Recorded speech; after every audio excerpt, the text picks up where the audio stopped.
മലപ്പുറം പുത്തനത്താണിയിലെ ഒരു അടിപൊളി പരിപാടിയിട്ട് അതായത് ജീവിതകാലം മുഴുവൻ സമ്പാദിക്കാൻ പറ്റിയ ഒരു വെടിച്ചില് പരിപാടിയാണ്. നമ്മുടെ കേരളത്തിൽ ആദ്യമായിട്ട് കാണുന്ന ഈ ഒരു പരിപാടിയിൽ 100 കണക്കിന് ആളുകളാണ് തൊഴിൽ പഠിച്ച് രക്ഷപ്പെട്ടു പോകുന്നത്. ഒരുവിധപ്പെട്ട ഷെഫുമാരൊന്നും അവരുടെ കുട്ടൻസുകളൊക്കെ ആർക്കും പറഞ്ഞു കൊടുക്കും. പക്ഷെ നമ്മുടെ മലപ്പുറം പുത്തനത്താണിയിലുള്ള ഈ ഒരു ചെറുപ്പക്കാരന് ആ ഒരു പ്രശ്നമില്ലാട്ടോ എല്ലാത്തരം ഫുഡുകളും സ്ത്രീകളായാലും പുരുഷന്മാരായാലും ശരി ആര് വന്നാലും പഠിപ്പിച്ചു കൊടുക്കും. പെട്ടെന്ന് ഒരു 1 മിനിറ്റോളം ഓയിലൊന്ന് പോയിക്കോട്ടെ.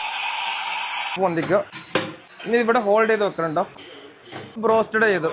ഇനി ഇത് ഫ്രൈഡ് എത്ര കോട്ടിങ് ചെയ്തോ?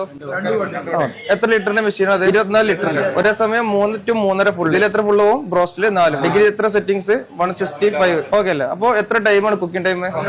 ഇതാണെങ്കിൽ ബ്രോസ്റ്റ് ആണ് 10 തരം ഷവർമ ഉൾപ്പെടെ ഷവായ, അൽഫാം, tawa chicken, fried, broasted, tikka kebab, burger, sandwich പോലത്തെ എല്ലാവിധ ജ്യൂസുകളും ഷേക്കുകളും ചായ ഉൾപ്പെടെ കൊച്ചുകുട്ടികൾക്ക് പറഞ്ഞു കൊടുക്കണവരാണ് ഇവിടെ പഠിപ്പിച്ചു കൊടുക്കുന്നത്. ഒരു ജോലിയും കിട്ടാത്ത ആയിരക്കണക്കിന് ചെറുപ്പക്കാരാണ് സ്വയം തൊഴിലും കണ്ടെത്തി വിദേശത്തേക്ക് വരെ പോകുന്നത്. ഒരുപാട് ദിവസങ്ങളൊന്നും വേണ്ടാ, വെറും 2 ആഴ്ച കൊണ്ട് നമ്മളീ പറഞ്ഞ ഫുഡുകളൊക്കെ പഠിച്ചെടുക്കാൻ പറ്റും. ഒരു ദിവസത്തിൽ 10-40 കിലോ ഫുഡ് ഉണ്ടാക്കാൻ നേരത്ത് ഒന്നും വേസ്റ്റ് പോകില്ലാട്ടാ. അവരവർക്ക് കഴിക്കുകയും ചെയ്യാം, പാർസൽ കൊണ്ടുപോവുകയും ചെയ്യാം. ഒരു കടയിൽ പോയിട്ട് ജോലി ചെയ്യണമെന്നുണ്ടെങ്കിൽ എനിക്ക് മനസ്സിൽ അത്ര ഉറപ്പും ധൈര്യമായി. ഒരുപാട് പാവപ്പെട്ട ആളുകൾ ഇവിടുന്ന് പഠിച്ചിട്ട് പല രാജ്യത്തും പോയി ജോലി ചെയ്യുന്നു. മലപ്പുറത്ത് പുത്തനത്താണിയിലാണ് നിൽക്കുന്നത്. ഇവിടെ AMRK എന്ന് പറഞ്ഞ ഒരു അടിപൊളി ഫുഡ് ഇൻസ്റ്റിറ്റ്യൂഷൻ ആട്ടോ. ഈ ക്ലാസ്സിൽ ജോയിൻ ചെയ്യാനും ഈ നമ്പറിൽ കോൺടാക്ട് ചെയ്താൽ മതി. ജോലി ഇല്ലാതെ ഇരിക്കുന്ന ഒരുപാട് ആളുകൾക്ക് ഉപകാരപ്രദമാണെന്ന് നിങ്ങൾക്ക് തോന്നുന്നുണ്ടെങ്കിൽ മാക്സിമം നമ്മുടെ വീഡിയോ ഷെയർ ചെയ്യുക. നമ്മുടെ ഈ അമീർക്കാട് ഈ ഒരു സംരംഭത്തെ നിങ്ങൾ സപ്പോർട്ട് ചെയ്യുക.